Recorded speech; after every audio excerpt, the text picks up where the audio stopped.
আজিৰ খানাত কোমোৰা খাম বলক নহলে বনাও আগত কোমোৰাটোৰ দাঁতকৈ বাকলি গুচাই লৈছো তাৰ পিছত টুকুৰা টুকুৰিকৈ কাটি দিছো কাৰণ টুকুৰা টুকুৰিকৈ কাটিলে সিজিবলৈ বেছি সময় নলয়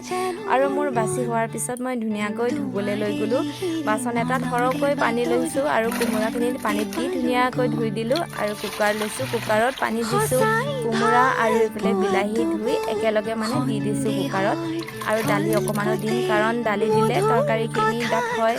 আৰু নিমখ অকমান দি দিম নিমখ দিলে আৰু তৰকাৰী বহুত সোনকালে সিজে গতিকে নিমখ অকমান দি দিলো আৰু ঢাকনটো ধুনীয়াকৈ কুকাৰৰ মাৰি দিলো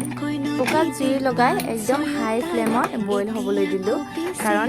হাই ফ্লেম দিলে আৰু সময়ো বেছি নলয় আৰু এইফালে আদা নহৰু ধুনীয়াকৈ বাছি থৈ দিছো আৰু ইয়াক খুন্দুনাত পিচিছো ধুনীয়াকৈ কাৰণ আমাৰ পতা নাই পতা নোহোৱাৰ কাৰণে মানে খুন্দুনাতে পিচিলো আৰু এয়া ধুনীয়াকৈ ৰেডি হৈ গ'ল পিঁয়াজ আদা নহৰু আৰু এইফালে জিৰাও অকণমান পিচি দিছো কাৰণ জিৰা মানে পিচি দিলে গোন্ধটো একদম ধুনীয়াকৈ ওলায় আৰু এইফালে কেৰাহী পাতি দিলো ভাজিবলৈ আৰু এইফালে তেল অকণমান দি দিলো সৰিয়হৰ তেল আৰু এয়া পিঁয়াজ আদা নহৰু আৰু এইফালে পেকেট মছলাও অকণমান দিম দেই তাৰপিছত ভাজি হোৱাৰ পিছত তৰকাৰীখিনি ঢালি দিলো এয়া চাওকচোন যদিও মাংস নাই নিৰামিষ তৰকাৰী একদম মাংসৰ দৰে সোৱাদ আপোনালোকে এবাৰ বনাই খাই চাবচোন বহুত ভাল লাগে খাই কাৰণ সদায় মাছ মাংস নাপায় নিৰামিষ হ'লেও একদম ধুনীয়াকৈ মাংসৰ দৰে বনাই খাবলৈ পায় আৰু এইফালে তৰকাৰী বনাই ৰেডি হৈ গ'ল আৰু লগতে আলু শুকানকৈ ভাজি দিলোঁ গতিকে ৰাতিপুৱাৰ ভাত মুঠিও খাবলৈ বহিলোঁ দেই আজিৰ ব্লগ ইমানেই আৰু নতুন এটা ভিডিঅ'ত লগ পাম